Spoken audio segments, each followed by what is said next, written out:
Assalamualaikum semua. Pada hari ini kita jumpa lagi dalam PDP Art Science.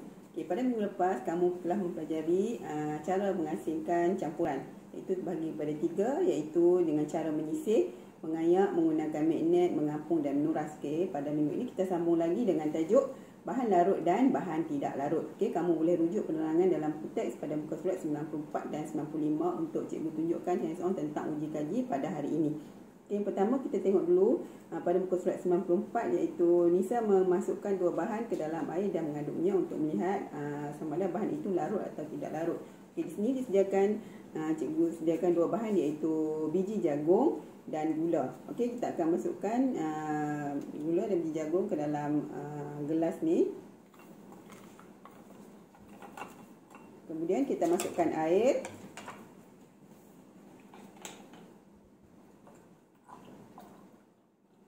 Kemudian kita adukkan ataupun kacau campuran 2 bahan tersebut. Di sini masih ada lagi biji jagung dan gula, biji-biji putih itu. Kemudian kita adukkan. Aduk.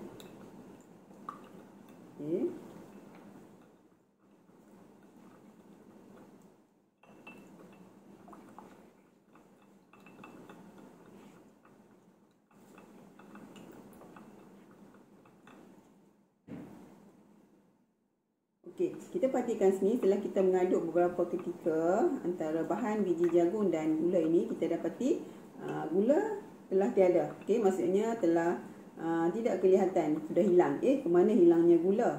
Ini saya bertanya kepada cikgunya.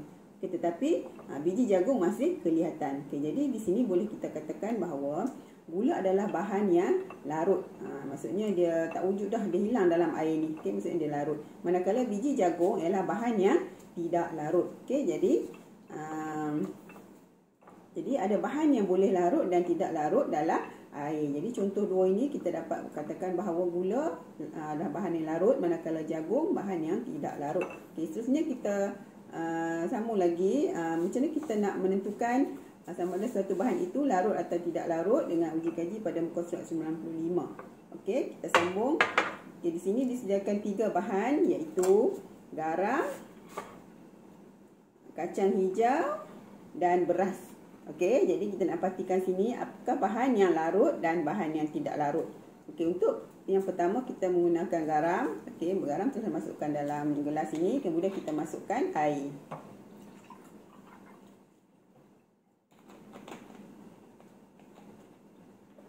Kemudian kita aduk kedua garam tersebut sama dengan air tadi. Kita aduk tepuk kacau berapa ketika.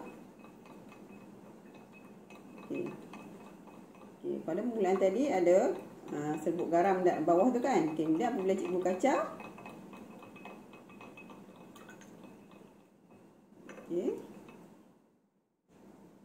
jagung tadi.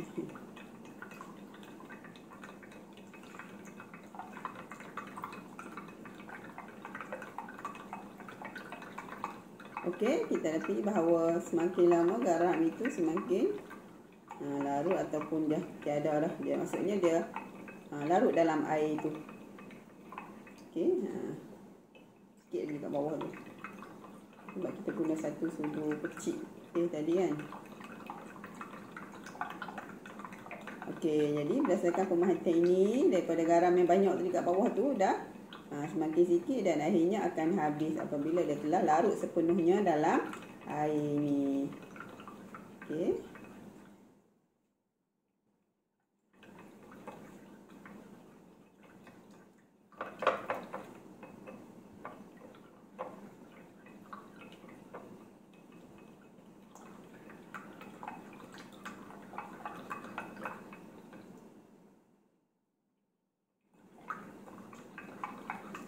Jadi berdasarkan pemerhatian ini, kamu boleh katakan bahawa garam adalah bahan yang larut di dalam air.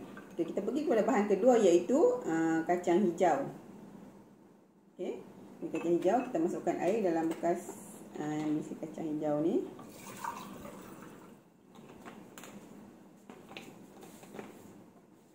Kemudian kita aduk ataupun kacau gelas yang berisi kacang hijau ini. Kita kacau berapa ketika garam masuk bersamaan dengan garam tadi.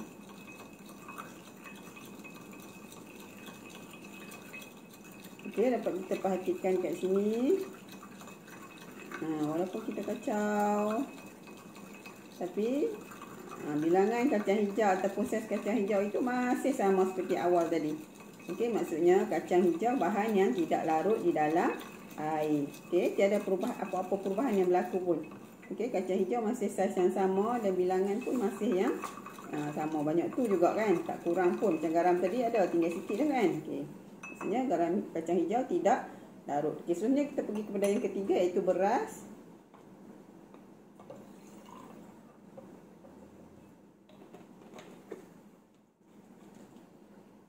Okey, kita kacau ataupun aduk beras tersebut. Okey, kita perhatikan perubahan yang berlaku, sama ada beras itu larut atau tidak dalam air. Okey, setelah kita kacau-kacau, beras itu masih saiz yang sama. Beras tu tak semakin mengecil ke, tak semakin berkurang ke. Okey, maksudnya beras bahan yang tidak larut di dalam air. Okey, masih lagi saiz yang sama. Beras tu macam tu juga. Jadi dia tidak larut di dalam air.